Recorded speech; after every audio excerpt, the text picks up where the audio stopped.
Bismillahirrahmanirrahim. Alhamdulillahirabbil alamin wa sallallahu wasallam ala sayyidina Muhammadin wa ala alihi wa sahbihi ajma'in. Assalamualaikum warahmatullahi wabarakatuh. Alhamdulillah, puji syukur kehadirat Allah Taala dapat kita berjumpa lagi. Syukur kita Allah Taala panjangkan umur, dapat sesuai diberi peluang lagi. Jangan bergaduh, jangan kelahi, tak berkejar-kejar. Hamba bersyukur wahai ilahi, diberi peluang sambung belajar. Syukur pada Allah Subhanahu wa taala. Sayang baju kain kasa, baju berwarna merah jambu. Wahailah Tuhan, ampunkan dosa, izinkan terus menimba ilmu. Syukur pada Allah Subhanahu wa taala, dengan rahmatnya, dengan aturannya kita terpisah beberapa bulan, beberapa minggu. Dengan izinnya juga kita dapat belajar lagi. Semoga dalam tempoh kita tidak dapat sambung belajar kemarin, kita diampunkan dosa oleh Allah Subhanahu wa taala. Semoga segala usaha murni pihak-pihak yang berwajib dengan niat mereka yang baik, mudah-mudahan mereka diganjari kerana mengatur urusan kita dengan urusan yang baik, ya. Dan kita syukur dengan rahmat Allah dapat berjumpa dengan tengah bulan Syaban. InsyaAllah nanti kita jumpa lagi akhir Syaban, kita jumpa lagi insyaAllah, dan jumpa lagi kita nanti dalam bulan Ramadan. InsyaAllah Ramadan pun kuliah kita on juga, ya. Kuliah kita pun on juga. Cuma 10 hari akhir Ramadan pun tengok macam mana. Kalau UTHM buka, saya buka. Cuma kuliah subuh pada last 10 Ramadan, 10 akhir Ramadan, kuliah subuh kita tangguhkan. Pasal malam kita buat siang, siang kita buat malam. Jadi pagi dapat berehat dulu. Ingat, ya, kita dah nak bulan puasa. Berniat untuk aku nak berpuasa imanan wahtisaban, yang penuh keimanan dan penghayatan. Ingat, aku nak jaga mata, aku nak puasakan mata aku, nak puasakan lisanku, nak puasakan telingaku dalam bulan Ramadan. Jangan buka TV selama 1 bulan. Jangan buka radio dalam 1 bulan. Itu macam-macam hiburan, macam-macam buat dosa telinga kita, dosa mata kita. Jangan. Dan ingat, pesan lagi, buka puasa biar sederhana, kerana kita nak manfaatkan lapar yang telah kita rasa, yang telah kita raih, kemanfaatan kelaparan pada siang hari, kita nak pakai itu untuk malam. Kalau kita laparkan, jiwa kita hening. Kalau kita lapangkan, jiwa kita terbuka. Kalau kita lapangkan, kita jadi zuhud. Kalau kita lapangkan, kita suka munajat. Kita nak pakai pada sembahyang tarawih. Jadi jangan kita nak pakai pada qiyamul lail. Jadi kita dah puasa siang hari, tengah buka, jangan kita buka semau-maunya. Bagaimana saya pesan, kalau buka berapa lauk? 1 lauk tok. Dia kena ada toknya, ya. 1 lauk tok. Tapi kalau orang perempuan kena pakat dengan suamilah. Loh, kok 1 lauk tok? Mintalah tambah sikit. Kalau suaminya nak sampai 15 lauk pun 15 lauk lah. Kalau boleh diajak ronding, ya ajak ronding suaminya, ya. Kalau yang suami-suami memang awak yang in charge. Walau dia angkat dapur, 1 lauk tok, 1 lauk tok. Ni hari nasi dengan sambal godok. Sambal godok sayur lah, cukup. Sambal godok tu ada macam-macam lah dalamnya. Ada tahunya, ada tempenya, ada macam-macam. Tak sambal godok, tak sayur kita. Besok nasi dengan sambal tumis telur. Wis, tak ada ikan, tak ada apa. Sambal tumis tu bukan 1 lauk tau. Nabi mengatakan jangan kau makan, tak bilang tak berlauk. Kalau kau makan dengan bercecah cuka tu dah kira 1 lauk.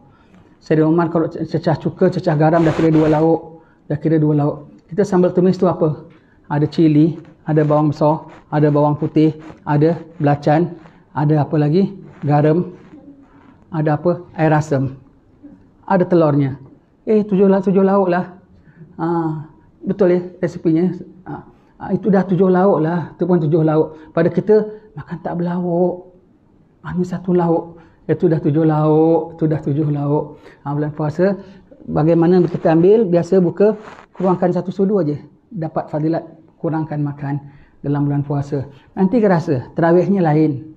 Nanti rasa baca Qurannya lain. Nanti rasa besoknya lain. Ketika Ramadan kita puasa siang harinya, kok lain aku punya penghayatan hari ini. Semalam pasal aku makannya kurang, maka besoknya lain. Nanti hari ketiga lagi lain. Subhanallah, rohaninya makin halus, makin hening. Dengan kenikmatan lapar dalam bulan puasa, ya. Begitulah suka saya pesankan. Mudah-mudahan Allah paringi waras, ya. Dapat ketemu Ramadan, iso ngelakoni ibadat ni sing akeh, insyaAllah. Di kabul Gusti Allah, insyaAllah. Di nazrah Kanjeng Rasul, insyaAllah. Gusti Allah tu Tuhan Allah. Orang kita kalau orang Melayu bilang Tuhan yang agung lah. Kalau Kanjeng Rasul tu baginda Nabi. Kita kan kalau kiai-kiai cakap betul kan Kanjeng Rasul apa Gusti Allah. Sambung baca kitab kita. Muka surat pira? 24 28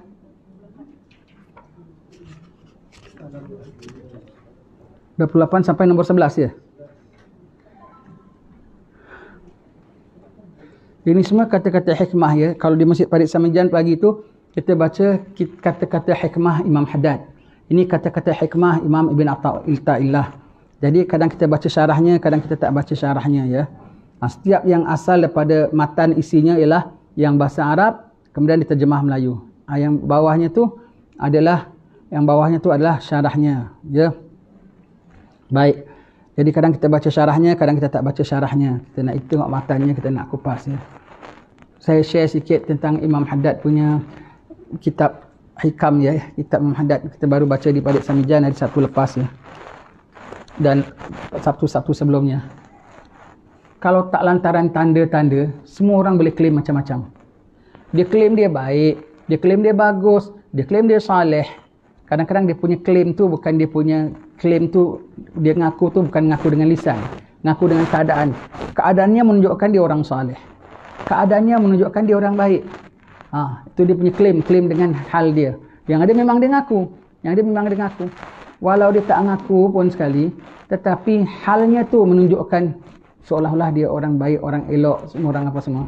Tetapi Imam Haddad bilang kalau tak kerana tanda-tanda, orang boleh claim apa saja dia nak claim. Kerana tanda-tanda yang engkau sendiri nampakkan, maka nampak kepalsuanmu. Kadang-kadang bukan apa tok syekhnya tu, kiainya tu, ustaznya tu kasyaf. Tapi engkau yang menunjukkan tanda-tanda. Kalau kau baik, tandanya kau pasti begini. Kalau kau tanda elok, kau pasti begini. Tapi kalau kau tak elok, walau macam mana kau pakai jubah serban sekalipun, walau macam mana kau pakai tasbih melingkar sekalipun, walau macam mana kau pakai purdah sekalipun, ada tanda-tanda tak eloknya tu akan nampak, akan keluar. Kenapa? Tidak keluar daripada orang yang baik tanda yang kayak gini. Fahamnya? Tidak keluar daripada orang yang jaga kebersihan, kudis pada kulitnya. Betul tak? Maksud kurang jaga kebersihan, begitu ya. Tidak keluar tanda-tanda giginya ompong, kecuali itu tanda-tanda apa? Dia tak jaga pemakanannya, tak jaga kebersihan giginya. Saya jaga bersih gigi, saya begini, asal depan orang je bersih gigi, umpamanya. Tapi kok giginya dah jatuh semua. Tandanya apa? Tak jaga. Itu tanda-tanda. Lantaran tanda-tanda, you don't need to claim. Whatever your tanda-tanda shows who you really are. Itu tanda-tanda ya. Satu lagi kata-kata hikmah Imam Haddad ya. Kita share sedikit. Kita kalau dah dalam tengah-tengah satu amalan, tengah belajar kuliah selama sekian tahun ke, tengah mengamalkan satu sunnah ke, satu baca Quran ke, umpamanya lah. Kita disuruh imbas awalnya dan kenang akhirnya. Kita kenang, dah 2 tahun aku tinggalkan maksiat sekian-sekian lah, umpamanya orang judi lah. Ataupun aku dah 2 tahun kok tak ngumpat orang, umpamanya lah ya. Ataupun aku dah 2 tahun kok tekun istiqamah baca Al-Quran. Aku kok dah 6 bulan istiqamah hadir kuliah, umpamanya ya. Tengok apa kau punya niat asalnya. Kalau kau pandang pencapaianmu itu kerana syukur ya aku kok boleh sabar, syukur ya aku kok boleh tekun, syukur ya aku kok boleh lawan hawa nafsu. Itu namanya ujub. Kalau yang kau pandang aku ya, itu namanya ujub. Dan dosa kau mau punya buat itu semua. Kau hanya beri markah pada dirimu. Kau patut pandang selama 2 tahun, selama 6 bulan segala pencapaianmu kau kena pandang subhanallah. Syukur ya Allah, kau yang telah beri aku taufik hidayat ya Allah. Syukur ya Allah, kau yang telah menghindarkan aku daripada maksiat ya Allah. Syukur ya Allah, kau yang peliharakan aku ya Allah. Syukur ya Allah, kau yang hadirkan aku ke kuliah ya Allah. Syukur ya Allah, syukur. Kau pandang Allah, itu bukan ujub tu namanya. Itu namanya syukur atas nikmat. Kemudian pandang matlamatnya. Agak-agak aku dah 2 tahun gini, kalau aku mati dia rasanya surga punya ni. Kalau aku mati ni rasanya terus jumpa Imam Haddad ni. Kalau anda rasa gitu, itu namanya ghurur, tertipu. Anda sangka anda boleh beli nikmat syurga dengan amalan anda yang sedikit. Maka matlamatnya apa? Dah pandang, aku dah 2 tahun hadir kuliah. Subhanallah, Allah yang beri hidayat, Allah yang beri taufik, Allah yang beri dorongan. Syukur, alhamdulillah ya Allah, semua darimu. Kemudian masih ingat apa? Ingat masa akan datang. Ya Allah, terima ya Allah. Jangan kau azab aku ya Allah. Jangan kau siksa aku ya Allah. Dan amalannya itu kalau ada cacatnya pun kau ampunkan ya Allah. Masih tetap romongso. Itu tandanya kau akan selamat. Tidak akan rasa ghurur, tertipu. Jadi kita dengan ibadat, stop for a while. Ingat dari pangkalnya itu apa pendorong kita. Dan ingat rasa-rasanya bagaimana tujuan kita. Kalau kita rasa selamat lepas itu namanya ghurur, kau tertipu. Masih tetap rasa takut. Imbas yang dahulu, kau rasa kemampuanmu, upayamu, maka itu kau unjuk. Tetapi kalau kau dapat rasa ingat dari Allah, maka engkau itu namanya kau hamba yang bersyukur. Saya goyang yang tangan lokok dah boleh goyang. Tadi saya sakit pergi mau disuruh tes tangan. Ini dah boleh sikit. Tadi tak boleh angkat begini pun. Begini separuh. Sakit tangannya. Kakinya. Allah pergi klinik dekat Muar. Doktor tu bagus. Dia injek. Kemudian dia bikin rawatan sikit. Apa gitu. Alhamdulillah dah banyak dah sembuh dah. Semalam lagi pagi jam. Dah tua-tua ni macam-macam ya. Dah tua-tua ni macam-macam. Tak tangan kaki. Tak kaki tengkok. Tak tengkok pinggang. Tak pinggang betis. Tak betis telinga. Macam-macam. Lepas satu-satu ya. Yalah. Baca kitab kita muka surat 11. Idfin wujudaka fi ardil muhuli fama nabata mimma lam yudfan la yatimma nataijuhu. Tanamlah dirimu dalam tanah kerendahan. Sebab tiap sesuatu yang tumbuh tetapi tidak ditanam, maka tidak sempurna hasil buahnya. Subhanallah. Tanam dirimu dalam tanah kehinaan. Kalau kau nak tumbuhnya betul, kau nak tumbuhnya bagus, kau nak tumbuhnya tu tumbuh yang sempurna, kau nak tumbuhnya tu boleh menghasilkan buah yang elok, mestilah ditanam bijinya. Betul tak? Jadi kau kena tanam dirimu di mana? Dalam tanah kehinaan, tanah kerendahan. Sempurna tumbuhnya. Tumbuh keinsaniahnya, tumbuh tawaduknya, tumbuh ikhlasnya, tumbuh harapnya, tumbuh takutnya, tumbuh amalnya, tumbuh sempurnanya. Kalau kau tanam dirimu dalam tanah kerendahan. Tapi kalau kau masih belum sempurna menanam dirimu dalam tanah kerendahan, tumbuh juga tapi kecut. Tumbuh juga tapi pahit. Tumbuh juga tapi tak subur. Tumbuh juga tapi tak steady kerana tak tertanam. Tumbuh juga kan, cambah juga. Tapi bila-bila ditiup angin boleh terbang tak? Boleh terbang. Bila-bila dihanyutkan air hujan turun mengalir, boleh hanyut tak? Boleh hanyut. Cuba tertanam. Hujan pun, bah pun. Lepas tu kering dia tumbuh, dia masih ada lagi. Tanam dirimu sesempurna-sempurna dalam tanah kerendahan. Tumbuhnya sempurna nanti. Tumbuhnya. Setiap satu yang tumbuh tanpa ditanam dengan sempurna, pasti tumbuhnya tak sempurna. Allahumma ya Allah, berikanlah kami kemampuan yang begini. Ya. Rasulullah bersabda, "Man tawada'a rafa'ahu Allahu, wa man takabbara wada'ahu Allah." Barang siapa merendahkan diri, nescaya Allah Ta'ala akan mengangkatnya. Merendahkan diri. Jadi cakap bin Athaillah ini dasarkan hadis Nabi. Siapa rendahkan diri, pasti Allah yang angkat dia. Allah yang angkat dia, naikkan tinggi. Barang siapa yang tinggi pulanya, Allah akan rendahkannya. Allah Ta'ala akan hempaskannya. Allah Ta'ala akan meletakkannya. Ibrahim bin Adham berkata, "Ma sadagallahu man ahabba syahwah." Tidak benar bertujuan kepada Allah sesiapa yang ingin masyhur. Siapa yang ingin masyhur, siapa yang rasa dirinya ada kedudukan, siapa yang rasa dirinya ada kelayakan, siapa rasa dirinya patut diberi dengan setengah-setengah kelayanan, semuanya itu tidak benar. Tidaklah benar-benar kamu hendak kepada Allah siapa yang masih hendakkan kemasyhuran. Rasa aku nak jadi orang takwa, rasa aku nak tuju Allah Ta'ala, tapi aku at the same time masih rasa aku perlu dilayan sekian-sekian, masih rasa aku disebut dengan title sekian-sekian, masih rasa aku patut dihargai dengan cara sekian-sekian. Tak boleh ya. Orang kaya kita boleh diperlakukan apa saja. Kau nak tengking aku pun boleh, kau nak perintah aku pun boleh, kau nak buat aku macam kuli pun boleh. Aku tidak ada apa-apa. Aku dengan orang, aku kena jaga martabat dia, hak dia sebagai guru. Aku kena jaga martabat dia, hak dia sebagai kawan. Aku kena jaga hak dia sebagai apa orang-orang yang sekitaran bersama dengan aku. Tetapi aku tidak ada hak apa-apa. Orang tak wajib menunaikan tanggungjawabnya pada aku. Because orang nak bikin apa pun boleh. Orang nak bikin apa pun boleh diriku. Siapa masih ada nakkan masyhur, tidaklah benar hala tujunya kepada Allah Ta'ala. Dan berkata Ayub as-Sakhtiyani, Wallah ma sadagallahu abdun illa sarrahu alla yash'ura bi makanihi. Demi Allah, tiada seorang hamba yang sungguh-sungguh ikhlas pada Allah, melainkan ia merasa senang, gembira jika ia tidak mengetahui kedudukan dirinya. Orang nak tahu dia betul-betul apa seorang hamba yang benar-benar ikhlas kepada Allah Ta'ala, ialah dia tidak mengetahui kedudukan dirinya. Awak sekarang dah jadi ustaz tau. Awak sekarang dah jadi pak imam tau. Awak sekarang jadi ketua AJK wanita tak? Tak ada. Diri aku tetap apa? Inni kuntu minadz zalimin. Aku tetap Abdullah wa inni kuntu minadz zalimin. Aku tetap hamba Allah dan daripada orang yang zalim. Dia tak tahu dia rupanya di sisi masyarakat dia dah sambedi rupanya. Di sisi masyarakat dia dah dipandang tinggi rupanya. Di sisi masyarakat dia orang penting rupanya. Tapi dia pandang aku hamba Allah yang cuai. Aku hamba Allah yang belum buat apa-apa pun.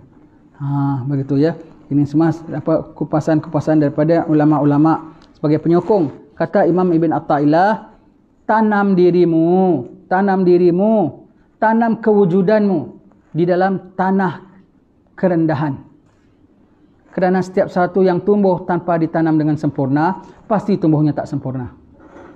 Tanam dirimu dengan tanah kerendahan. Kita letakkan dirimu rendah, sempurna punya rendah. Nanti baru tumbuh amal. Baru tumbuh amal yang ikhlas. Baru tumbuh amal yang tawaduk. Baru tumbuh amal yang lillah. Baru tumbuh sifat zuhud. Baru tumbuh sifat redha dan sabar. Baru tumbuh sifat tawakal. Kerana kamu tanam dirimu. Kalau tak tanam betul-betul, masih ada nak tinggi sikit, masih ada nak nunjuk sikit, tak tertanam betul-betul dengan tanah kerendahan, tumbuhnya tak sempurna. Tumbuh ada cabang riak masih tertonjol. Tumbuh cabang ujub takabur masih tumbuh. Tumbuh kadang-kadang seluruh pokoknya namanya pokok takabur, pokok riak, bukan pokok yang sebetulnya. Baik. Berkata Mu'adz bin Jabal radhiyallahu an, dia berkata, telah bersabda Rasulullah sallallahu alaihi wasallam, "Inna yasiran minar riya'i syirkun wa inna man 'ada awliya Allahi faqad barazallahu bil muharabati wa inna Allaha yuhibbul atqiya'a wal asfiya alladhina idza ghabu lam yuftaqadu wa idza hadaru lam yud'u wa lam yu'rafu qulubuhum masabihul huda yakhrujuna min kulli ghabra'a muzlimah." Sesungguhnya sekecil-kecilnya riak itu sudah termasuk syirik. Sedikit ada riak, kecil riak pun sudah syirik. Syirik apa? Menyekutukan Allah dengan siapa? Menyekutukan Allah dengan hamba-hambanya. Buat amal tapi nak minta hamba yang nilai. Buat amal tapi nak hamba yang ganjar. Itu namanya syirik. Menyekutukan Allah dengan tujuan niatmu. Ya, itu. Ujub, menyekutukan Allah dengan diri sendiri. Kau buat amal bukan nak mencari Allah punya redha, kau buat amal untuk kau merasa dirimu redha dengan perlakuanmu. Not to gain Allah's pleasure, but just to please your own self. Itu namanya ujub. Ya, semua itu tidak ikhlas. Lawan bagi ikhlas. Baik. Sekecil-kecil riak ialah apa? Sudah dikira syirik. Dan siapa yang memusuhi seorang wali Allah, berarti dia telah perang dengan Allah. Allah punya hadis kursi, siapa mengganggu wali-waliku, aku isytihar perang dengannya. Subhanallah. Wali-wali Allah itu siapa? Orang-orang saleh. Hati-hati ya kalau kita ada kenal seorang yang, kan kemungkinan orang wali kita tak tahu kan. Kita tak adalah, aku rasa dia bukan wali lah. Kau tahu pulanya. Aku rasa bukan wali lah, bukan wali. Aku tengok pakaiannya bukan wali. Aku tengok gayanya bukan wali. Kau tahu dia sembahyang malam berapa ratus rakaat? Kau tahu dia tasbih kepada Allah Ta'ala berapa ribu? Engkau pun je amal dinampakkan orang. Wali-wali amal tak nampakkan orang. Jadi kalau kau menyakiti dan kebetulan orang tu wali Allah, Allah isytihar perang tahu. Nanti kau teruk hidup kau tahu. Kalau sebab itu ya, kalau seseorang tiba-tiba kehidupannya kok macam porak-peranda, tiba-tiba kehidupannya macam susah, tiba-tiba satu perkara yang berlaku besar malapetaka, cek apa salahmu. Mungkin kamu pernah menyakiti seorang wali. Mungkin kamu pernah menyakiti seorang wali, sebab itu Allah tindak ke atas dirimu. Sebab Allah tindak atas dirimu ya. Ada sebuah masjid terbakar. Budak-budak main api, terbakar. Seluruh masjid terbakar. Padahal masjid baru, masjid moden, terbakar. Yang tak terbakar, kitab Allah saja. Quran-Quran semua tak terbakar. Masjid habis terbakar. Kemudian lepas terbakar, diorang bikin postmortem lah. Diorang bikin postmortem, tengok, rupanya budak. Tapi tengok patutnya ada boleh fire punya kan, sekarang bangunan ada pancut air kan. Kenapa tak nyala? Sudut teknikal ada rosak. Sudut pintas elektrik pun ada juga. Sebab tu terus makan raya pun terus bakar begitu gini. Kemudian dia tanya, macam-macam lah kaji dalam sudut bomba punya kajian kebakaran. Kemudian setengah AJK pun jumpa siapa-siapa ustaz, tengok apa pandangan mereka pula. Saya tanya, agak-agak masjid awak ke belakang ni, ada pernah tak awak punya AJK kutuk mana-mana wali Allah? Menghinakan wali Allah. Sekali rupanya betul lah, AJK-nya tu baru masukkan orangnya beberapa orang Wahabi. Ada ketawa-ketawakan setengah-setengah pada ulama-ulama kita. Ada mengecehkan, ada make fun kan dalam meetingnya.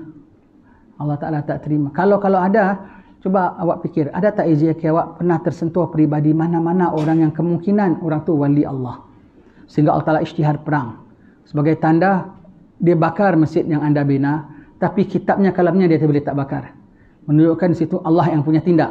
Kalau sekadar tindak biasa pun boleh terbakar juga kan, Quran kan, bermakna di situ memang Allah yang punya menunjukkan sesuatu. Allah Ta'ala menunjukkan sesuatu. Ada tak? Coba awak tengok, kalau ada AJK yang sebegitu, baik insaf dan taubat, jangan ulang lagi, jangan sampai awak bina lagi terbakar lagi. Begitu ya. Sekali rupanya katanya betul, rupanya AJK-nya tu baru, orang-orang baru nak undang Maulid Nabi ke siapa, nak jemput fulan bin fulan, dia ketawakan. Fulan nanti dia cakap ni semua bid'ah. Fulan ini inilah, fulan itu kan, macam-macam dia kenakan, dia ketawakan. Patutlah Allah Ta'ala tindak. Jadi kalau kita tiba-tiba kehidupan kita sengsara, tiba-tiba kehidupan kita merana, tiba-tiba kehidupan kita terbalik 180 darjah. Jaga-jaga. Mungkin anda telah tersakiti hati seorang wali min awliyaillah. Sangat sensitif. Walinya tak rasa apa-apa tau. Walinya rasa tak apa-apa, aku memang layak, orang nak buat apa pun boleh, I don't mind, never mind. Nothing wrong. Tuhan tak terima. Sebab mereka tu orang yang muliakan Allah, orang yang tidak ada lain pilihan kecuali mereka hanya Allah, maka Allah juga memilih dia. Allah juga tidak melebihkan yang lain kecuali dia. Sebagaimana dia tidak melebihkan yang lain kecuali Allah. Allah Ta'ala tu sifatnya syakur, berterima kasih. Maka Allah Ta'ala yang akan bela. Siapa menyakiti wali, dia telah bermusuh dengan Allah. Ya, bermusuh dengan Allah, berperang dengan Allah. Dan Allah kasih sayang pada hambanya yang takwa, yang tersembunyi. Hamba-hambanya yang bertakwa, ini ciri-ciri salah seorang wali, orang bertakwa, iaitu apa? Tengok ya, yang tadi Imam bin Attallah sudah kita sembunyi, rupanya di belakang itu ada hadis Nabi macam-macam. Termasuklah hadis ini. Kenapa? Orang yang bertakwa ialah orang yang orang yang tersembunyi. Mastur. Wali-wali mastur. Sebab itu dia wali ada dua ya, mastur, masyhur. Semua perkara ada dua, mastur and masyhur. Nabi Musa masyhur, Nabi Khidir mastur. Palestin Azhar masyhur, Hadramaut Tarim mastur. Serambi Mekah, Aceh, Fatani, Kelantan, Kedah masyhur, Batu Fahad mastur. Nabi-nabi masyhur, wali-wali mastur. Syekh Abdul Qadir Jalani masyhur, Sayyidina Al-Faqih Muqaddam mastur. Habib Abdul Qadir bin Ahmad Sagaf masyhur. Habib Ali bin Ja'far mastur. Habib Omar masyhur, abangnya Habib Mastur masyhur. Semuanya begitu. Dan istilahnya ialah apa? Kam min masyhur bi barakatil mastur. Berapa banyak wali-wali masyhur ini naik lantaran wali-wali mastur. Dia yang kasih recommendation. Ya Allah, fulan ini bagus akhlaknya ya Allah, fulan ini mulia ya Allah, fulan ini kau bantu dia ya Allah dalam dakwahnya. Ya Allah fulan ini, ya Allah fulan ini, dia yang rekomendasi dan Allah Taala terima kita punya bicara sebagai pengiktirafan sama hamba Allah Taala. Maka berapa banyak wali-wali masyhur naik lantaran wali-wali mastur. Ini wali-wali mastur. Saya teringat pada petang nisfu Sya'ban, sebab itu petang nisfu Sya'ban nanti saya akan ajak tuan-tuan sekalian pergi ke makam Habib Ali bin Ja'far. Paginya tu ziarahlah makam orang-orang alim kita, makam kiai-kiai kita di sekitaran sini. Itu amalan Rasulullah pada nisfu Sya'ban, Nabi pergi pemakaman Baqi, Nabi berdoa lama di sana. Maka menjadi amalan orang saleh kalau siang nisfu Sya'ban tu pergi makam-makam. Saya ingat pada penghabisan Sya'ban saya di Tarim yang sebelum saya pulang ke tanah Melayu, Habib Umar bersyarah di sisi makam Imam Haddad. Disyarah waktu ziarah Zambal di situ, Habib Umar mengatakan, hati-hati tuan-tuan sekalian, negeri kita Tarim ini negeri ramai walinya. Tetapi jangan kau sangka wali-wali itu yang hanya berpidato saja. Mungkin jiran kau sebelah yang pergi pasar, jiran kau sebelah yang kau nampak beli sayur, rupanya dia tu yang mastur-mastur. Dia tu yang mastur. Wali mujaddid masyhur, wali kutub mastur. Biasanya begitu ya. Jadi hati-hati dengan wali-wali yang mastur. Allah lebih kenal yang mastur daripada yang masyhur. Dan si mastur, lebih ramai si mastur mengenal yang masyhur. Dan si masyhur pun tak kenal yang mastur. Kau hati-hati yang mastur. Biasa higher level. Imam Sairi As-Sakati, wali masyhur. Imam Bahlul, wali mastur. Semua begitu ya. Wali mastur. Yang tersembunyi, tidak terkenal. Yang bila tidak ada, tidak dicari. Orang tak sibuk tahu. Kalau dalam majlis, mana Sahibu Samah dah sampai? Mufti dah sampai? Orang cari kan. Tapi kalau wali ni datang, orang tak ada sibuk tanya pun. Tak ada minta dia suruh ke depan baca doa pun. Tak ada minta dia ceramah pun. Tapi dialah sebetulnya the true, real guest of honor of Allah Ta'ala. Ya. Yang dia bila tidak hadir, tak dicari. Dan bila hadir, tak dipanggil. Dan tidak dikenal pun. Wali boleh kenal. Orang saleh boleh kenal. Orang yang tulus-tulus boleh kesan. Tapi orang-orang awam tak kisah pun. Duduk sebelah kita, orang tak nak panggil dia duduk depan sekalipun. Begitu ya. Just like a real nobody. A real nobody. But he's a real somebody di sisi Allah Subhanahu Wa Taala. Hati mereka sebagai pelita hidayat. Mereka terhindar dari segala kegelapan dan kesukaran. Orang gelap, orang bingung, orang sesat, dia boleh pandang dengan clear vision ni. Dia boleh nampak hitam tu hitam, putih tu putih. Orang nampak semuanya kelabu asap. Dia boleh dapat bezakan antara masin dengan pahit dengan manis. Orang lain semua rasa enak belaka, tapi dia dapat rasa. Ini orang-orang begini ya. Dia dengan penilaian mata hatinya. Subhanallah. Apa ciri-cirinya? Mastur, tersembunyi. Sebab itu sempurna sembunyi dirimu, sempurna orang tak tahumu, sempurna kamu rasa tutup dengan kehinaan, maka ketika itulah cemerlang dia punya pertumbuhan. Dapat dicemerlang di sisi Tuhan. Walaupun dengan sisi manusia, orang pandang macam jijik. Kadang orang tengok macam tak tahan. Tapi dia sebetul orangnya, oh Masya Allah. Karamahnya, barakahnya berlimpah-limpahan. Orang istimewa di sisi Allah Ta'ala. Abu Hurairah berkata, ketika kami di majlis Rasulullah SAW, tiba-tiba Rasulullah berkata, esok pagi akan datang seorang ahli syurga yang bersembahyang bersama kamu. Abu Hurairah berkata, aku harap semoga akulah orang yang dimaksudkan oleh Rasulullah SAW itu. Maka pagi-pagi aku sembahyang di belakang Rasulullah SAW dan terus menetap di majlis itu setelah orang lain pulang. Dia harap dialah, sebab Nabi bilang besok kamu akan sembahyang dengan orang ahli jannah. Mudah-mudahanlah aku tahan dia duduk di situ, tahan dia duduk di situ. Harap. Maknanya sahabat-sahabat ni dia ramongso takut kalau dia bukan ahli jannah. Agak Abu Hurairah bukan ahli jannah ke? Kita bilang dia confirm ahli jannah, dia pula merasa aku masih mengharap itulah aku. Begitu ya.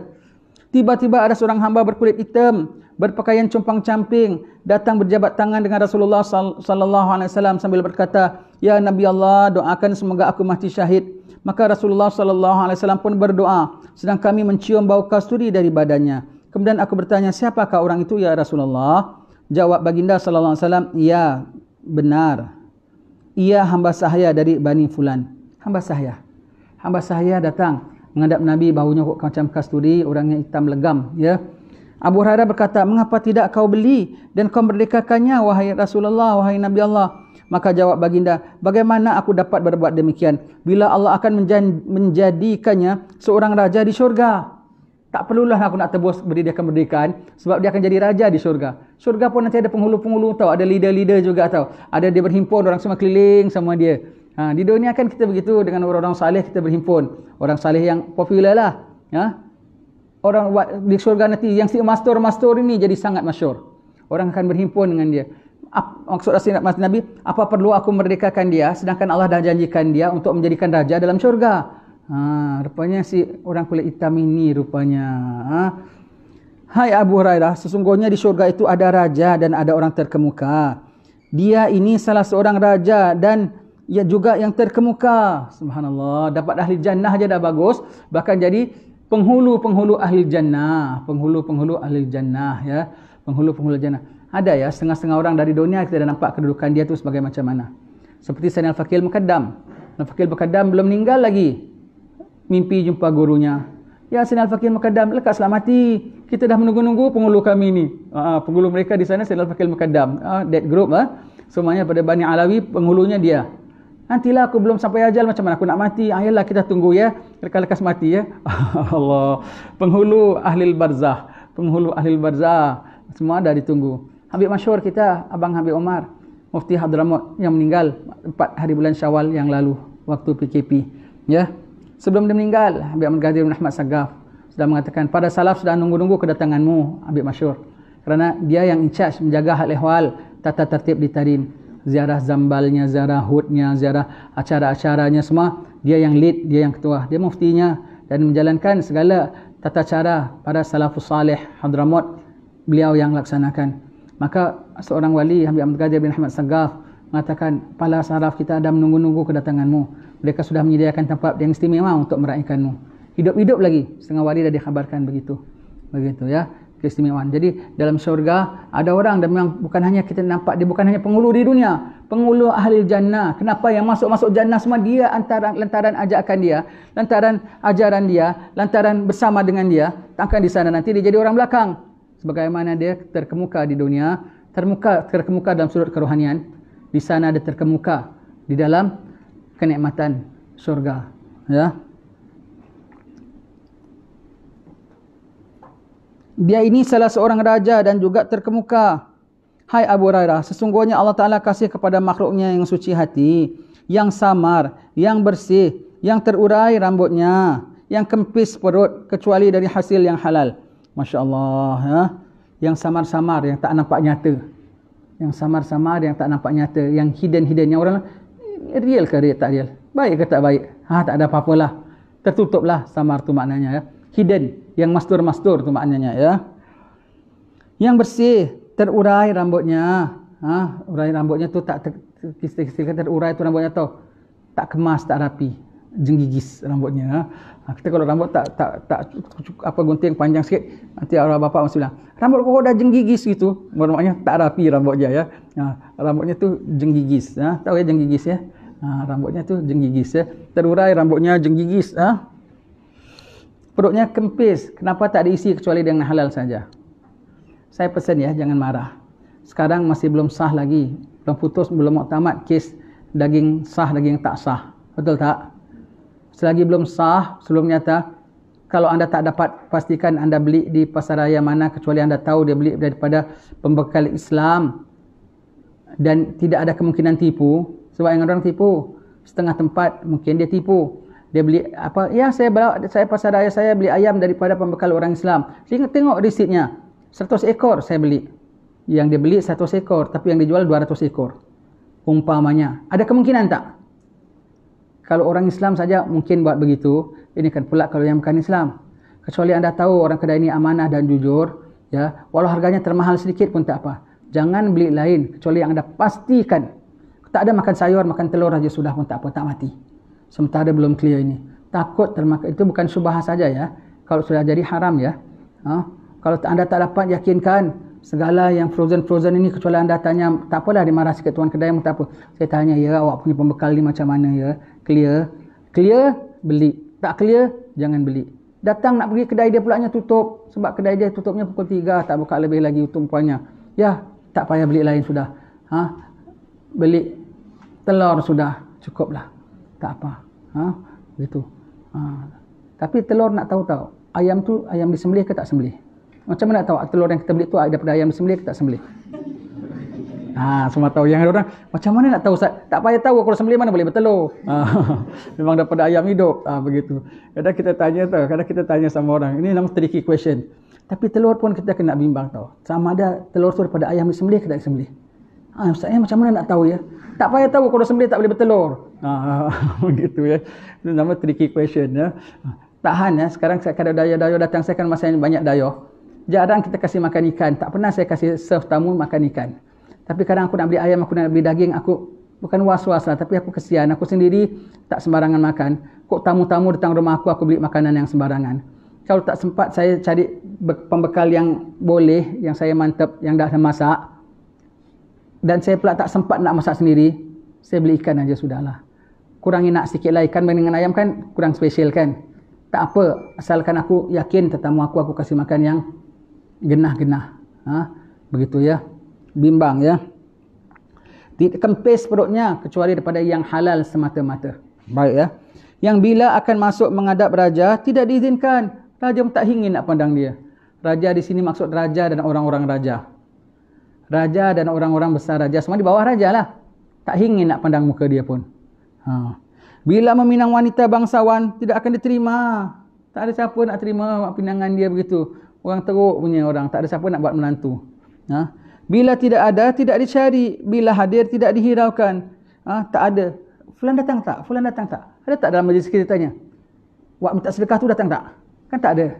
Tak ada orang tanya. So and so, ada datang tak? Oh, ya tak. Sekejap lagi datang. Terus pasang orang untuk sambut dia. Bukan main. Kau tak tahu siapa guest of honor. Baik itu ya. Saya masih jadi khadam makam Habib Noor. Selalu saya pesan dengan kawan-kawannya. Khususnya pada majlis-majlis hall. Semuanya itu adalah tetamu Habib Noor yang didatangkan oleh Allah Subhanahu Wa Taala. Kita tak tahu siapa lebih istimewa daripada siapa. Jangan kita pulanya orang kita istimewakan tu kita nak lebihkan istimewa daripada yang lain. Kita tak tahu, jangan sampai yang ada kita tak kasih masuk. Tak boleh, tak boleh. Rupanya dia itulah orang kanan Habib Noor. Rupanya dia itulah orang yang dipandang oleh Allah Taala. Jangan ini makam wali yang datang pun kita tak tahu siapa. Semua kena kasih layanan sama rata. No such thing. Sebab itu kalau bikin hall Imam Haddad kepada sini, ada orang nak sponsor tahu makanan order khas daripada restoran, khas untuk tetamu. Orang lain semua makan nasi biasa tak apa. Dia bilang, sorry, awak nak sponsor for everybody. Because everybody are special. Everybody are equally special. Everybody. Tidak ada yang satu lebih daripada yang lainnya. Ya, baik. Kalau datang tak dicari, apabila hadir pun tak dihiraukan orang. Kalau sakit tak dijenguk, tak ada siapa nak belikan bunga sejambang, belikan dia. Kalau hari jadi tak ada siapa nak belikan kek. Yang ada setengah orang hari jadi dapat kek sampai 4-5 kek. Yang ada dengan kata kek. Kuih baulu pun orang tak kasih. Umpamanya ya. Tak ada orang herankan dia. Bahkan bila mati, tidak ada yang hadir di jenazahnya. Siapa pula meninggal? Orang pun tak kisah. Tetapi sesudah dia mati, nanti tengok macam mana. Baru orang terbuka rahsianya. Fulan rupanya, fulan rupanya, fulan rupanya. Ketika sahabat bertanya, tunjukkan kepada kami seorang dari mereka. Jawab Nabi SAW, itulah Uwais Al-Qarani. Uwais Al-Qarani. Sayyidina Abu Bakar, masyhur. Sayyidina Umar, masyhur. Uwais Al-Qarani, mastur. Siti Aisyah, masyhur. Siti Hafsah, masyhur. Siti Fatimah, mastur. Cuma mesti ada masyhur dan masturnya. Ya. Semua ada masyhur dan masturnya. Ya. Uwais Al-Qarani, seorang berkulit coklat, lebar kedua bahunya. Dari mana dia ni? Yaman. Memang Yaman tu tempat produce orang wali-wali dari zaman Rasulullah.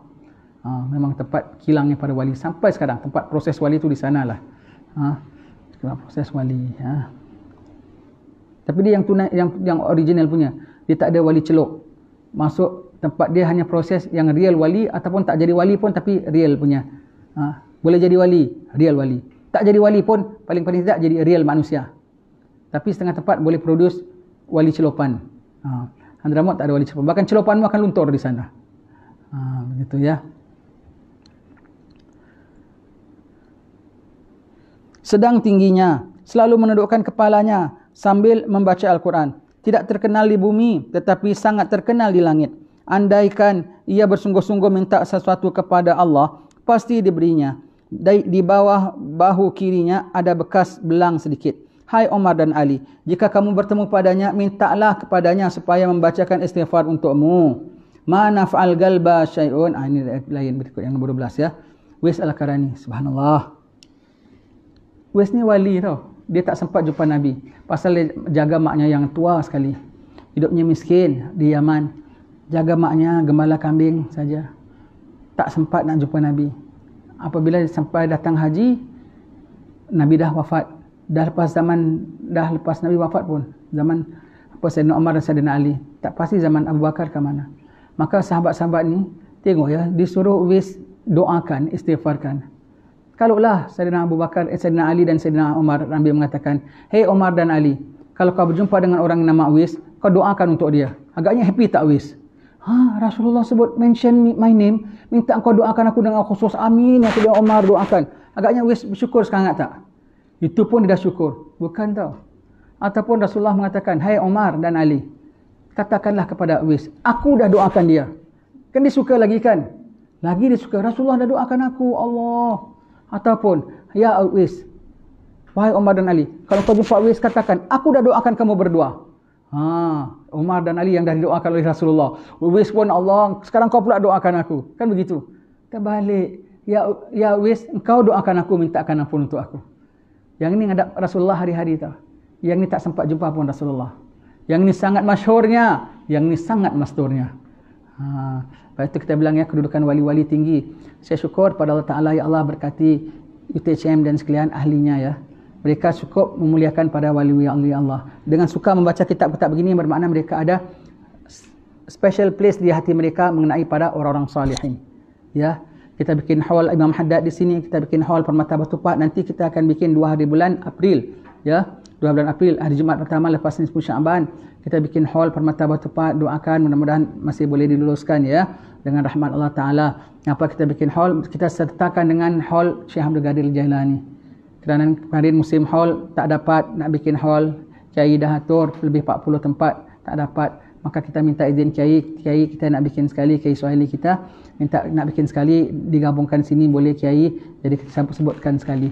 Begitu ya. Wali-wali, memuliakan wali-wali ya. Tengok ya, wali-wali begitu Allah muliakan ya. Nabi Musa dengan Nabi Khidir. Nabi Khidir tu khilaf ya. Ada yang mengatakan Nabi Khidir tu nabi, ada mengatakan Nabi Khidir tu wali. Kalau dia nabi lah, bermakna Nabi Musa seorang nabi dan rasul belajar dengan seorang nabi yang tidak rasul, tapi senior officer lah.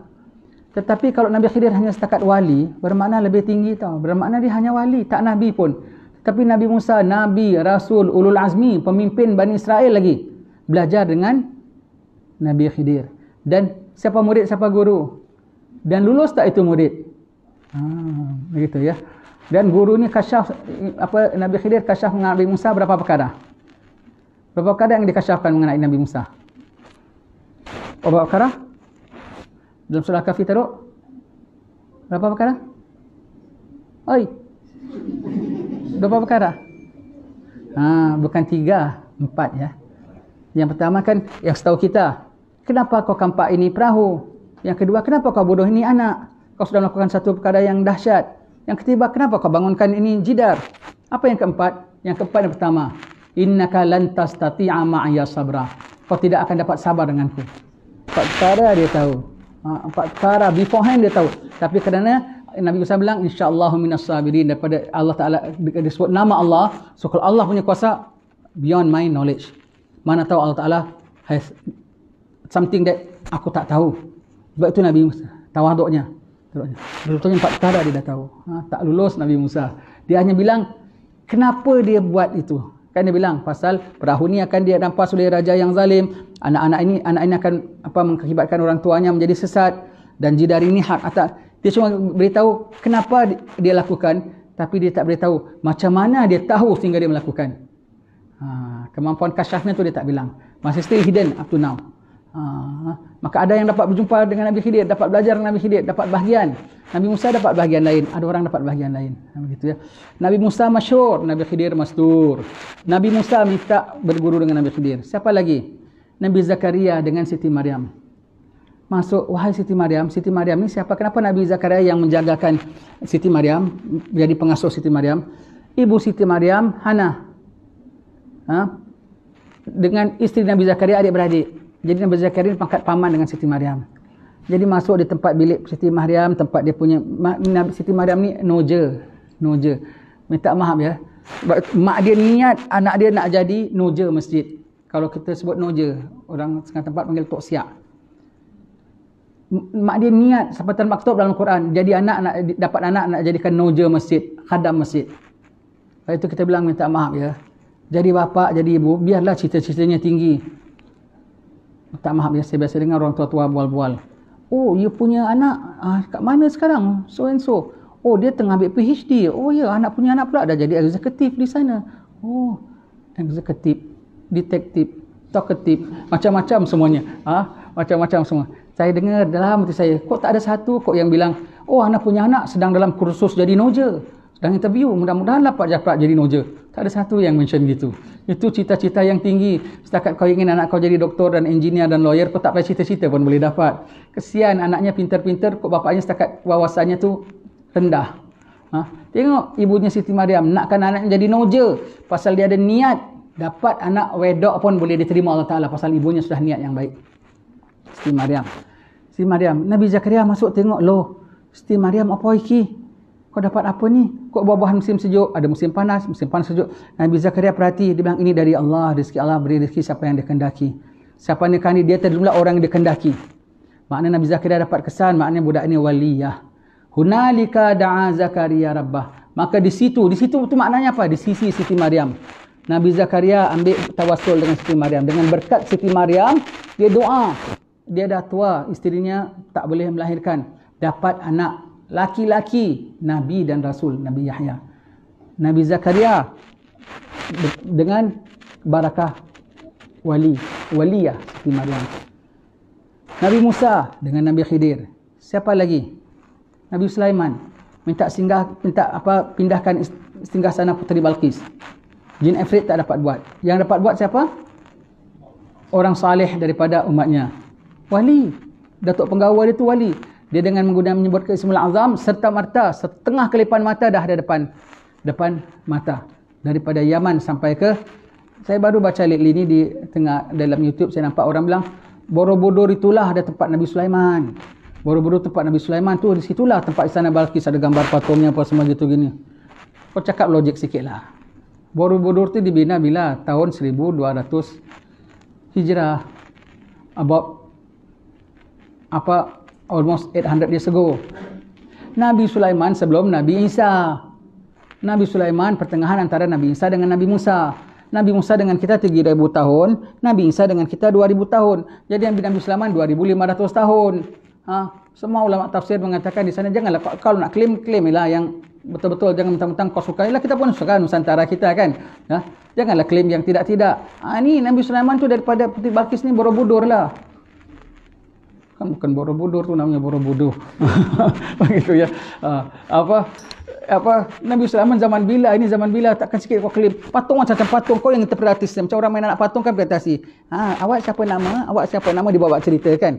Ini patung kau interpretasi. Ini patung buat Balqis. Ini patung dia, patungnya ada gini. Itu dia angkat kainnya tu. Tangkala berapa banyak patung angkat kain begitu. Patung Roman pun ada angkat kain gitu kan. Saya bilang alah macam-macam, jangan klaim yang tidak-tidak. Nabi Sulaiman minta dipindahkan singgasana. Siapa? Nabi Sulaiman Nabi dan Rasul. Dia doa pun boleh dapat. Tetapi dia menggunakan perkhidmatan seorang wali juga. Kerana kemuliaan seorang wali. Siapa lagi? Nabi kita Muhammad dengan Uwais Al-Qarani. Nabi Muhammad paling tinggi, tak ada lebih tinggi. Nabi Muhammad paling tinggi. Still letakkan kemuliaan pada Uwais Al-Qarani supaya Uwais yang mendoakan kepada Sayyidina Umar dan Sayyidina Ali. Siapa lagi nanti? Nabi Isa alaihissalam, Nabi Bani Israel, Nabi penutup Bani Israel. Dah diangkat langit selama 2000 tahun. Turun balik. Siapa jadi imam? Imam Mahdi. Imam Mahdi imam. Selagi masa ada Imam Mahdi, imam. Nabi Isa di belakang. Imam Mahdi itu siapa? Wali di kalangan umat Muhammad. Wali di kalangan zuriat umat Nabi Muhammad sallallahu alaihi wasallam. Nabi Isa tu Nabi dan Rasul dan naik langit punya orang tahu. Imam Mahdi pun tak pernah naik langit tau. Imam Mahdi pun tak maksum tau. Nabi Isa maksum. Tetapi siapa imam? Imam Mahdi imam. Imam Mahdi, Imam Mahdi pun tak ada mukjizat tau. Imam Mahdi pada ada karamah. Imam Mahdi pun tak mampu bunuh Dajjal tau. Nabi Isa yang pembunuh Dajjal. Tapi siapa jadi imam?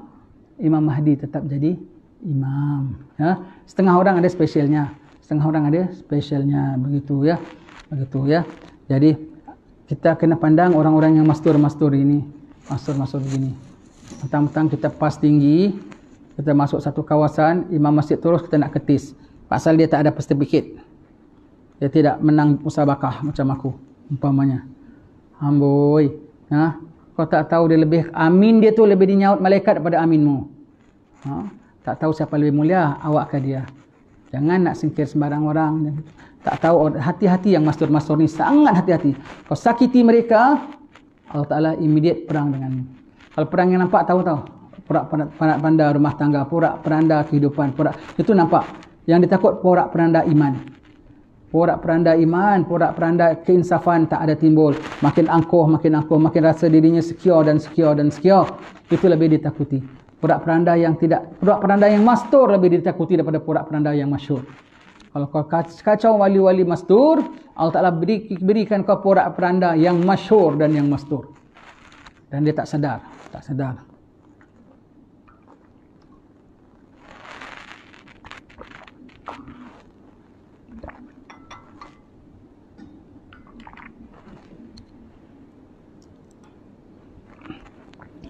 Yang ke-12, kata-kata mutiara daripada Imam Ibn Atha'illah.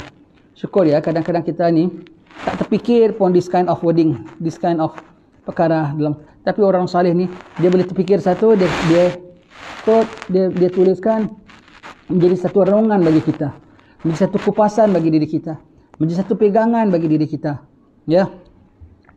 Ma nafa'al galba syai'un misla uzlatin yadkhulu biha midani fikrah. Tiada sesuatu yang sangat berguna bagi hati, jiwa, sebagaimana menyendiri untuk masuk ke medan berfikir tafakur.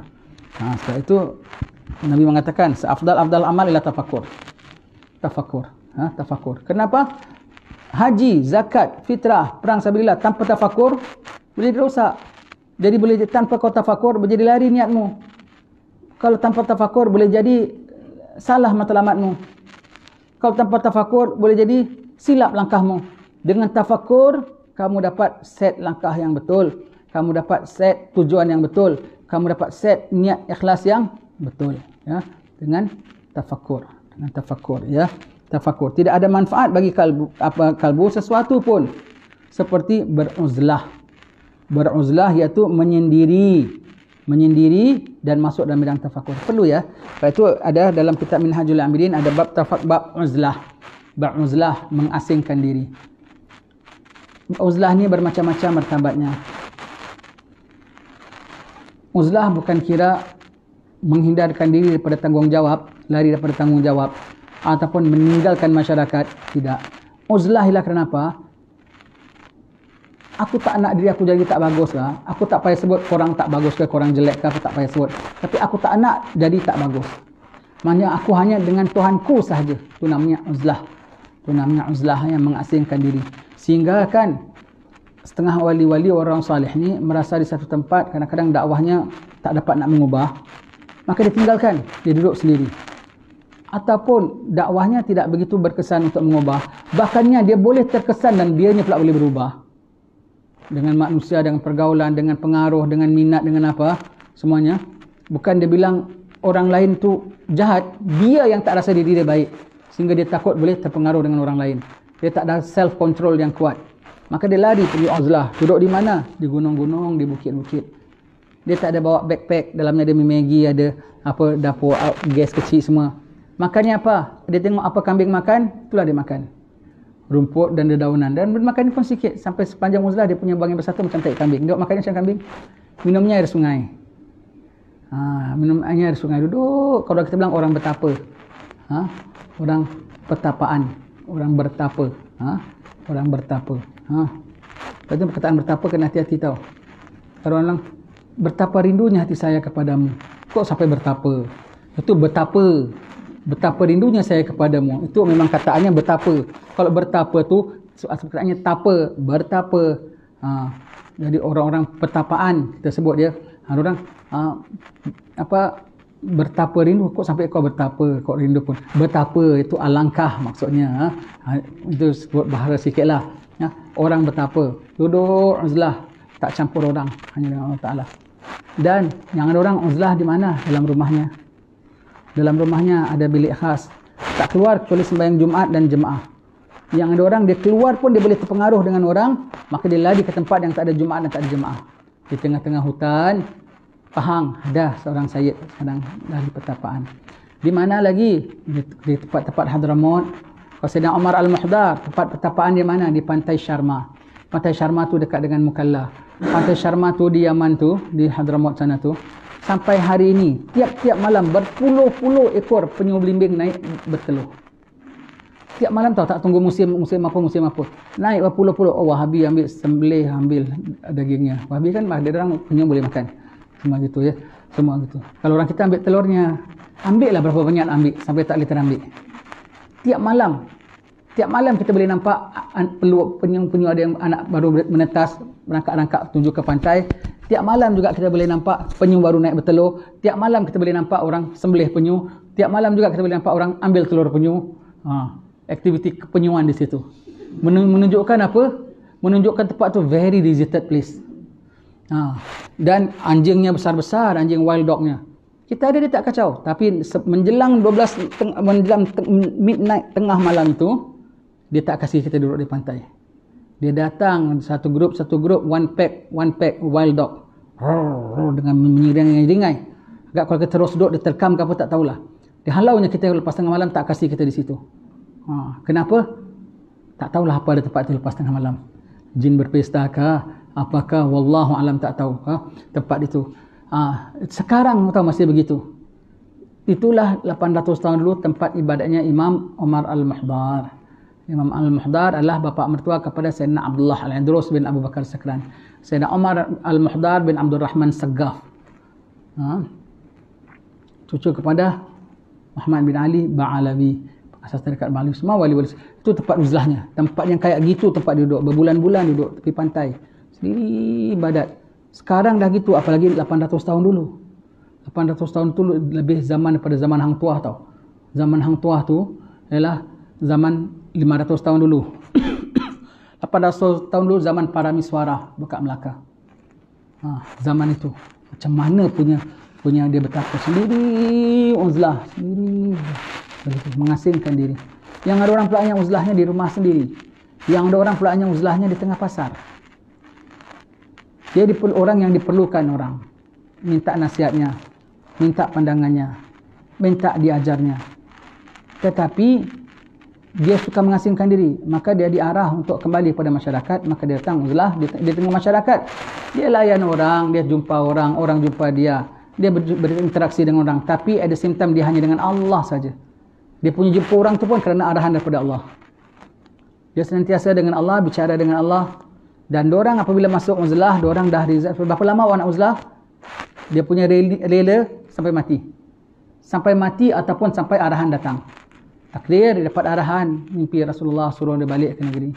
Takdir nanti tuan-tuan guru dia datang keluar daripada uzlah. Tuan-tuan guru istikharah seperti Habib Abu Bakar Saggaf.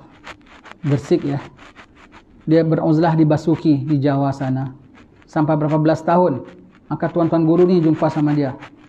Kadang ada muskilah di Jakarta, minta dia turun, maka dia turun dengan arahan daripada gurunya yang sudah istikharah, turunkan dia, keluarkan daripada uzlahnya. Yang ada uzlah setakat pindah ke negeri yang dia tak dikenal orang. Kalau negeri dia orang akan minta nasihat, orang dia rimas, dia pindah ke negeri yang dia tak kenal orang. Dia kalau boleh dia nak sampai di negeri situ sampai bila-bilanya. Tapi sampai arahan dia kena balik. Kadang-kadang kena hantar ke negeri lain. Kadang-kadang pulang ke negeri dia sendiri. Semuanya tapi walau dia balik ke negeri sendiri kah, walau dia ke negeri lain kah, walau dulu tempat dia kampung sekarang dia pindah semula ke bandar kah, setelah dia keluar daripada uzlah yang semata-mata ini, tetap dia punya kehadiran yang baru ini sebagai new person.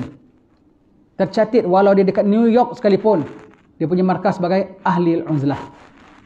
Daripada markas uzlah punya staff being deployed to perform duty, tapi dia tetap kiranya orang ahli uzlah, orang ahli uzlah. Kerana apa? Jiwanya menyepi, jiwanya tak terpengaruh dengan sekitarannya semua.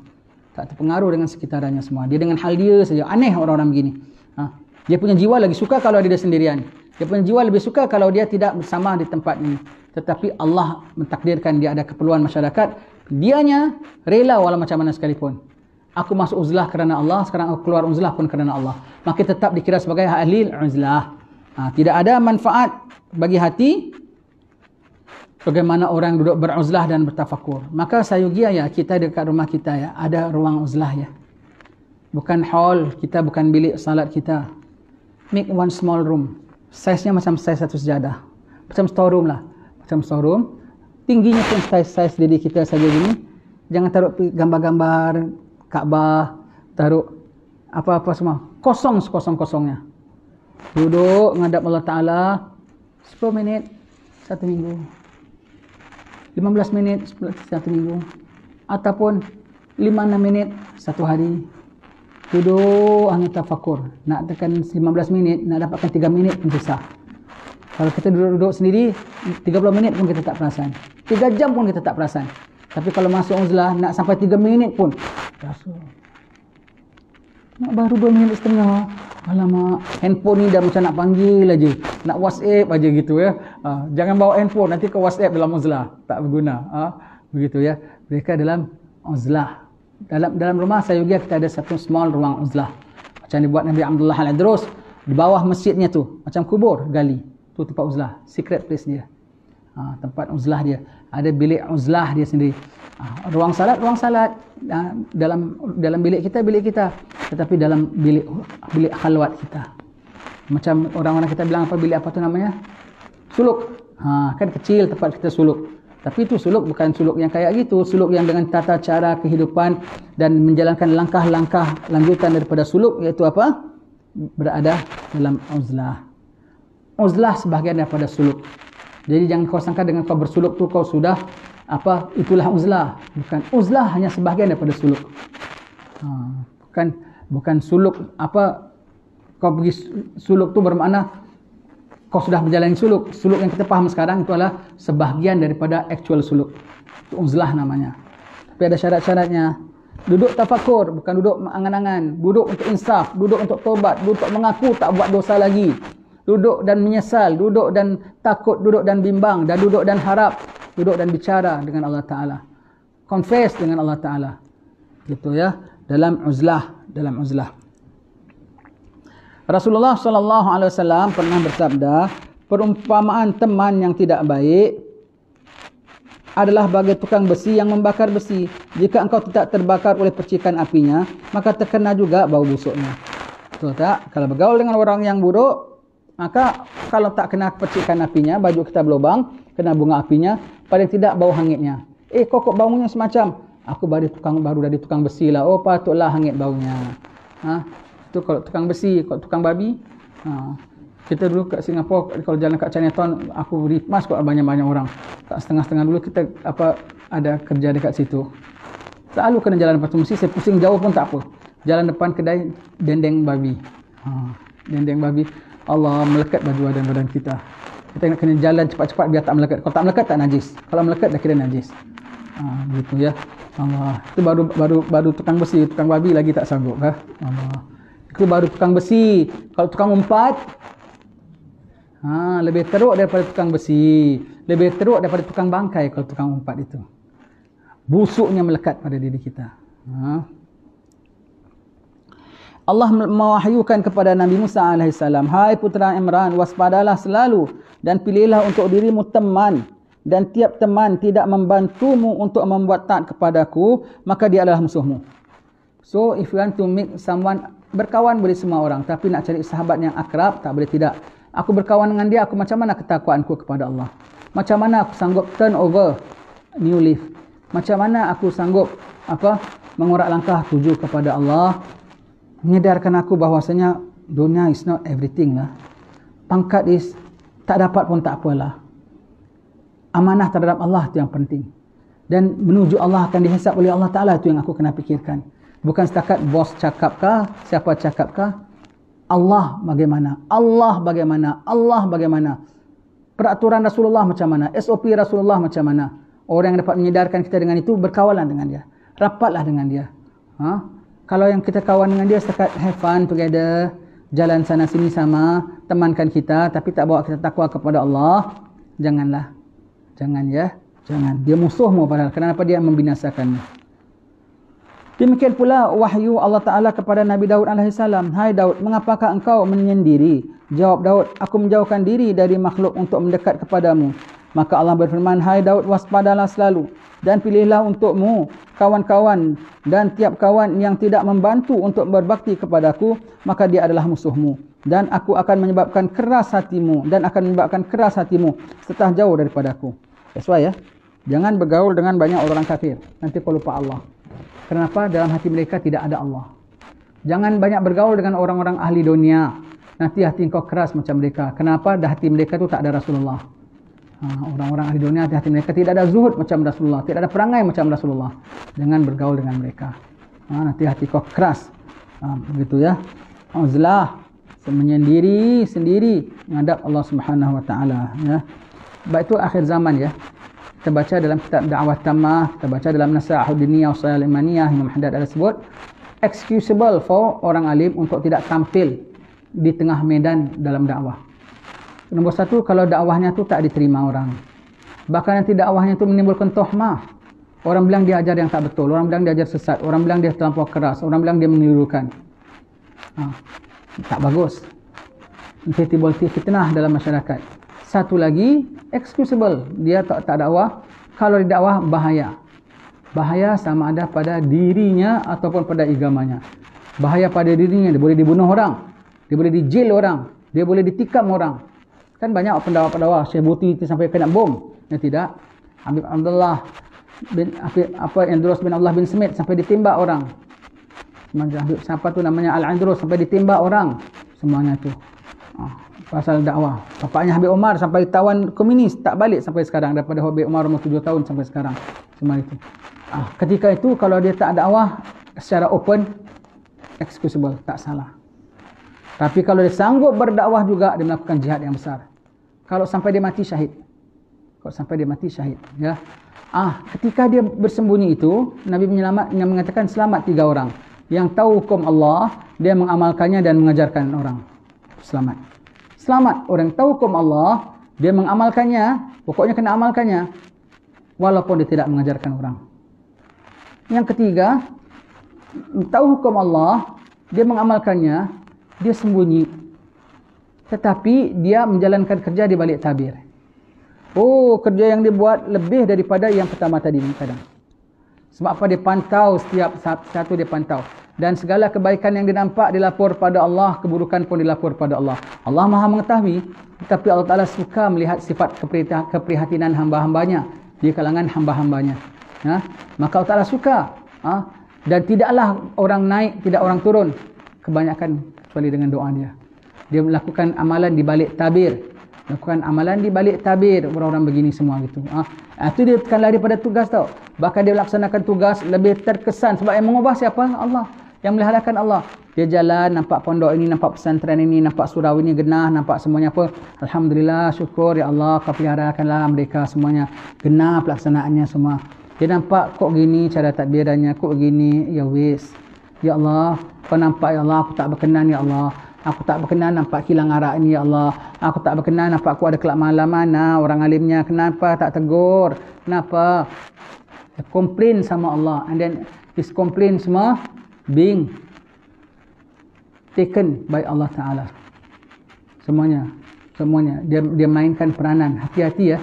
Kita ada yang perhatikan kita ya. Jangan kita sendiri ya. Wali Allah perhatikan kita dan dilapor kita ya. Jangan kita lah aku ketua, akulah pengurus, akulah in charge.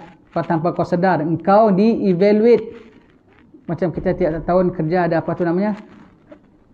Appraisal. Penilaian kan? Tanpa kita sedar, kita sedang dinilai oleh ahli-ahli Allah Ta'ala. Kita di-appraise oleh mereka dan diberi lapor oleh mereka kepada Allah. Direct kepada Allah. Naik dan turun kita bergantung kepada laporan mereka. Allah Ta'ala terima laku laporan mereka kepada Allah Ta'ala. Nabi mengatakan yang ketiga ini selamat kerana ketersembunyiannya. Selamat kerana ketersembunyiannya. Jadi orang-orang salih ada yang sembunyi, Ada yang sembunyi. Ada pula yang sembunyi, ada pula yang tampilnya. Tetapi kerja yang dibuat yang orang tak nampak lebih banyak daripada kerja yang dibuat yang orang nampak. Orang tengok dia aktif. Oh, dia terjenis wali yang tak sembunyi lah. Dia jenis ulama yang tampil. Kau tak tahu, yang dia punya tampil tu, kau nampak dia aktif, sikit rupanya. Yang dia punya kerja di balik tabir, lagi besar lagi rupanya. Macam-macam pesen lah mereka ni. Tapi semua itu kerja mereka hanya untuk Allah dan prihatin terhadap umat. Mereka lebih main peranan daripada orang-orang yang turun padang. Tersembunyi, uzlah. Nabi Isa AS bersabda, jangan berkawan dengan orang-orang yang mati, nescaya mati hatimu.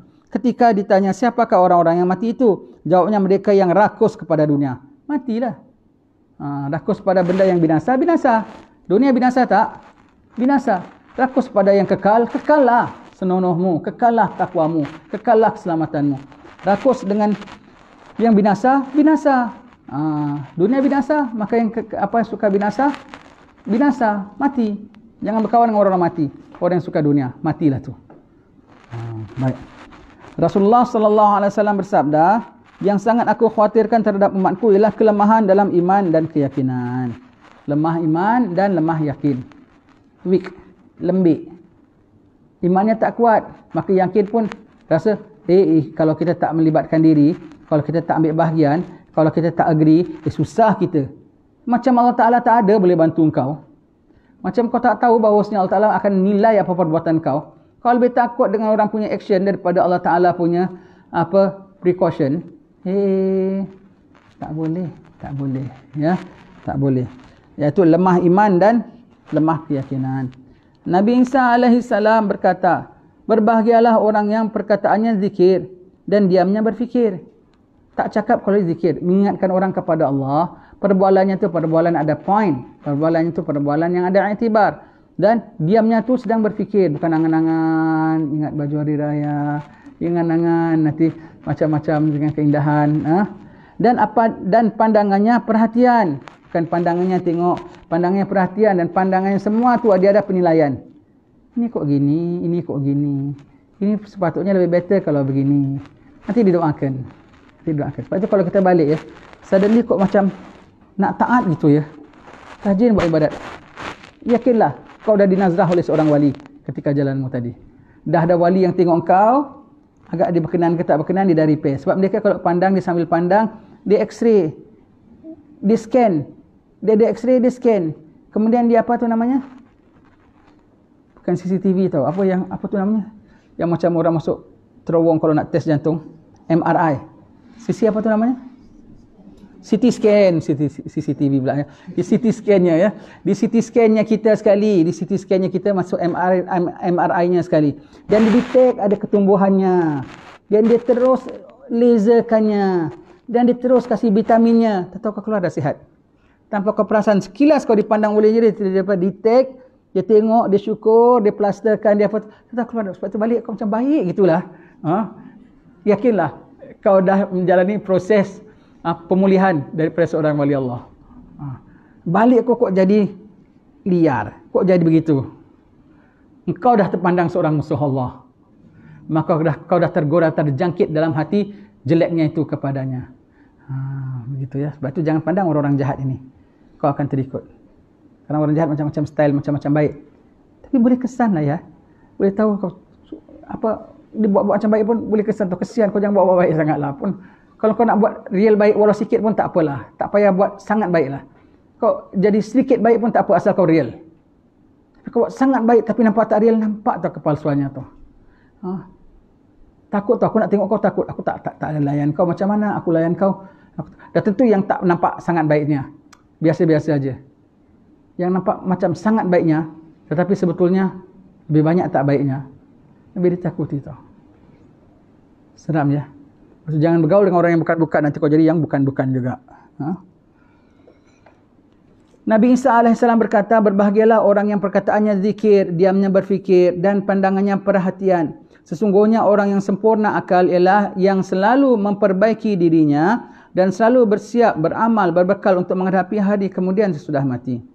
Sahal bin Abdullah At-Tustari radhiyallahu an berkata, kebaikan itu terhimpun dalam 4 jenis. Dan dengan itu tercapai derajat wali. Kalau kau dapat ini, kau boleh capai makam wali. Bermakna tidak wali kecuali dalam dapat ada ini barang. 4 item ini. Dan kalau kau tak ada ini item, kau jangan angan-anganlah kau wali lah. Agak-agak saya rasa macam mungkin saya ni calon wali tau agaknya. Lebih-lebih lagi kalau kau masuk satu tarekah, syekh mu tu memang wali dan dia dah nak meninggal, kau rasa kau akan jadi khalifah dia. Macam nak dekat jadi wali lah. Kau ada menimpat tak? Kau tak ada, kau jangan angan-angan. Jangan action. Satu lapor. Senantiasa lapor. Dan pendiam. Kalau kau talkative, no such thing. Tu tadi bilang, anak saya eksekutif, detektif, talkative, begitu ya. Itu diketip sajalah kalau begitu ya. Pendiam. Wali-wali ni, kiai-kiai, Habib-Habib ni pendiam tau. Habib Omar tu pendiam tau. Cuba pergi tempat kiai-kiai. Dia punya bual sikit aja, nanti dia ulang-ulang. Tak ada modal nak bual. Kalau kita kan macam-macam, kita bual cerita itu, cerita ini, goreng pisang lah, tupai lah, apa semua. Dia orang ni tak ada bukan kaki bual tau. Nanti kalau dia nak bual apa, dia nak sangkingkan nak bual dengan kita, nak entertain kita. Nanti apa, dia buka cerita orang saleh. Kadang buka kitab. Buka kitab baca. Nanti dia ulas daripada kitab. Jadi itu perbualan mereka. Mereka tak pandai nak bual-bual. Mereka pendiam. Kalau dalam majlis-majlis kita, majlis-majlis mereka tak rancak tau. Duduk majlis-majlis pada habaib, Kak Hadramaut apa semua. Kalau kita kan dengan majlis dalam perkahwinan kan punya geger. Geger tu apa? Riuh rendah kan. Dengan bual, dengan gurau senda, dengan apa. Mereka diam aja, diam. Jumpa orang. Kaifahalukum? Tabi khair. Aulad kullu tamam. Syekh tamam, khair. Semua itu je. Apa khabar baik? Anak-anak baik. Dah itu aja tanya gitu. Lepas tu diam aja tengok orang senyum aja. Tak ada berbual. Nak tanya sikit bisik tanya. Dah, itu aja. Jenis bukan rancak berbual mereka. Sebab itu kalau pergi hari raya rumah mereka, tengok hari raya hidangan apa? Kita hari raya, hari raya rumah Ustaz Fulan, hidangan soto. Hari raya Fulan, mesti ada hari rayanya, jangan bimbang. Kalau hari sekian datang rumahnya, mesti ada ingkung, umpamanya ya. Kalau situ mesti ada apa ungkep. Ini lagi ada opor. Semua orang-orang Jawa kita lah. Tahu ungkep. Opor? Tak tahu. Ingkung? Tak tahu. Ceker? Tak tahu. Itu. Orang Kedah. Kalau Habib-Habib tu, hari rayanya apa tahu? Hari raya Tuhfah. Hari raya Nihayah. Paling tidak hari raya Majmu'. Paling tidak hari raya Nasaih Diniyah.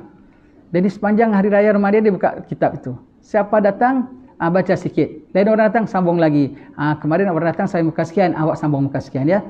Sampailah seberapa banyak. Sepanjang musim hari raya, itu kitab dibukanya dia.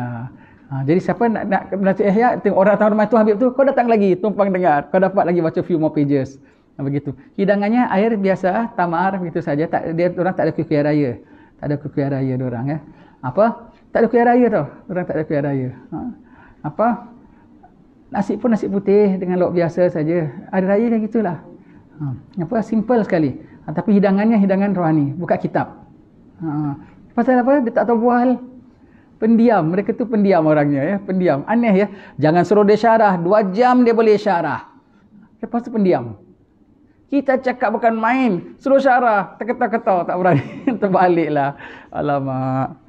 Menyendiri. Wali suka menyendiri. Loner. They are not with many people around them always. Yang ketiga, bangun malam, iaitu bertahajud. Kalau tak ada bangun malam, bukan wali. Bahkan rugi. Walau 1 rakaat. Itu ya. Mesti ada bahagian daripada malam. Semua wali-wali menjadi wali kerana ada bahagian daripada malam. Tidak ada wali yang tak bangun malam. Kalau tak bangun malam, kau jangan ingat kau wali. Sudah, kau tak ada apa benda lah. Tak ada apa langsung. Kau berdosa. Dah habis cerita. Kau kotor sebab Tuhan tak undang kau bangun malam. Yang dah bangun malam pun belum tentu jadi wali. Kau tak bangun malam, wali kononnya. Aib. Moga Allah tak lampunkan dosa kita ya. Sekian saja pembacaan kita pada pagi ini. InsyaAllah nanti berikutnya kita akan baca ya. Agak-agak kita kalau duduk terdenung-denung, kita boleh terkeluar kat perkataan-perkataan begini semua. Tak teringat pun. Ingatnya tempe goreng, tahu, itu ajalah agaknya ya. Tapi ini wali-wali dia punya duduk renung, dia punya fikir-fikir isu-isu yang dibincang-bincangkan, itulah yang diberitakan dalam otak mereka. Dan jadi lahirlah kata-kata hikmah daripada mereka ini. Siapa yang telah diberi hikmah daripada Allah Ta'ala, dia telah diberi dengan karuniaan yang sangat besar. Mayu'tal hikmata. Baca ayatnya semula. siapa yang dikaruniakan hikmah oleh Allah Ta'ala, maka dia telah diberikan karuniaan yang sangat banyak. Hikmah, bijaksana. Memandang sesuatu dengan pandangan renungan. Memandang sesuatu dengan pandang yang deep, dalam. Kemudian dikupasnya, kemudian direnungnya, kemudian disadarnya, kemudian dikasihkan solution penyelesaiannya. Macam Imam Ghazali semua betul semua tu. Imam Haddad semua tu orang-orang ahli hikmah. Satu isu dia boleh cakap, dia boleh pandang, dia boleh renung, dia boleh kasih pandangan, dia boleh kasih solutionnya. Dan orang ikut dia selamat. Itu orang ahli hikmah. Dah diberikan anugerah yang sangat banyak. Sangat banyak. Manfaat dunia dan akhirat. Zahir dan batin. Wallahu alam bissawab. Bismillahirrahmanirrahim. Alhamdulillah Rabbil Alamin. Terima kasih.